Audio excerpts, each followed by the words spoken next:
কি ভিউয়ার্স বাড়ানোর জন্য কিছু বলেছি? হ্যাঁ? আপনি যাচ্ছেন না? আপনার না হতে পারে, আপনাদের আচরণ আমাদের পছন্দ নেই।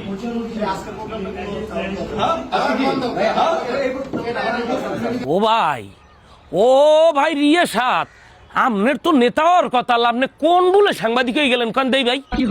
না মানে আমনের যে অ্যাটিটিউড, আমনের যে কথা বলার ধরন, আর আমনের যে গেট আপ, আর আমনের যে বডি ফিটনেস, এত তো আপনি এদেশের বড় সড়ো একটা নেতা হইতে পারতেন। কোন ভুলে, কোন লিঙ্গ জ্ঞান আপনি সাংবাদিক হয়ে গেলেন কান দেই? না মানে আমনের যে গেট আপ, আর আপনার যে কথা বলার ধরন, আর আপনার যে কোয়ালিটি, হাতে তো আপনি মিনিমাম ঢাকা 28 দিয়ে একটা প্রার্থী হইতে পারতেন। কিসের ফাঁক নাম নেন সাংবাদিক পেশায় পরিয়ে দিয়েছেন কইতে পারেন?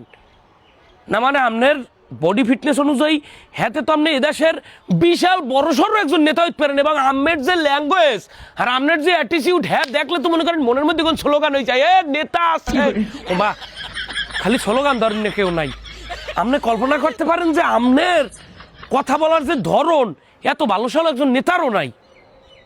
প্রার্থী একটা হইবেন নাই নাকি আপনি আবার গরিবের ময়ূখ রঞ্জন দাস হচ্ছেন? না মানে ইদানিং দিন দিন আপনার যে উত্তেজনা, আপনার যে শরীরে কারেন্ট, এত কারেন্ট কোথায় পান? তো ময়ূখ রঞ্জন দাদাকে ধীরে ধীরে ফেল করাই গেলাইবেন। এখন কইতে পারেন যে আমি আমনের কেন ময়ূখ রঞ্জন দাদা, আমনে বড় ভাই মানুষ রিয়াসাত আজিম ভাই, আপনি একজন সাংবাদিক, ক্রীড়া সাংবাদিক, আপনি এদেশের ক্রিকেট নিয়ে কাজ করছেন, ক্রিকেটের অনেক দুর্নীতি নিয়ে কাজ করছেন, ক্রিকেটের অনেক অবহেলিত ক্রিকেটারের, নির্যাতিত ক্রিকেটারের পক্ষে থাইকে কাজ করছেন। আমি আপনার বিপক্ষে না, কিন্তু একজন সাংবাদিকের আচরণ কি এরকম হয়? ও আচরণ করবো আমরা, মনে করেন বিসিবির সামনে যদি কোনো মতে সামনে পাই, অত খামার দিব, বাংলা খামার যদি কেউ দুর্নীতি দেই। আপনি যে ল্যাঙ্গুয়েজে কথা কন, আর যে বডি, যে অ্যাটিটিউড নিয়ে কথা কন, ঠার পাইলাম যেন বিসিবি আপনার আন্ডারে চাকরি করে, অথবা আপনার ইনভিটেশনে বিসিবি আসছে কোনো একটা কাজে। মানে আপনার বডি ল্যাঙ্গুয়েজই বলে যে আপনি কি বলতে চান আর কি বুঝেছেন, আপনার বডি ল্যাঙ্গুয়েজ দিয়ে বুঝেন নেই গেছে।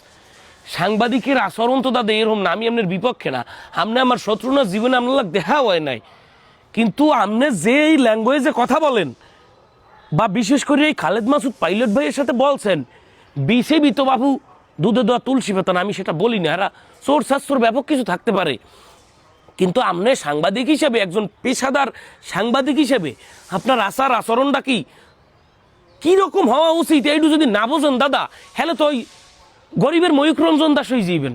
তখন তো আর কেউ আটকাইতে পারবে না। সাংবাদিকতার লেভেলে উঠতে উঠতে উঠতে উঠতে একসময় ময়ূখ রঞ্জন দাস তো দূরের কথা, ও বারা বাংলা টিভি মিবি সব পিছনে হেলাই দেবেন।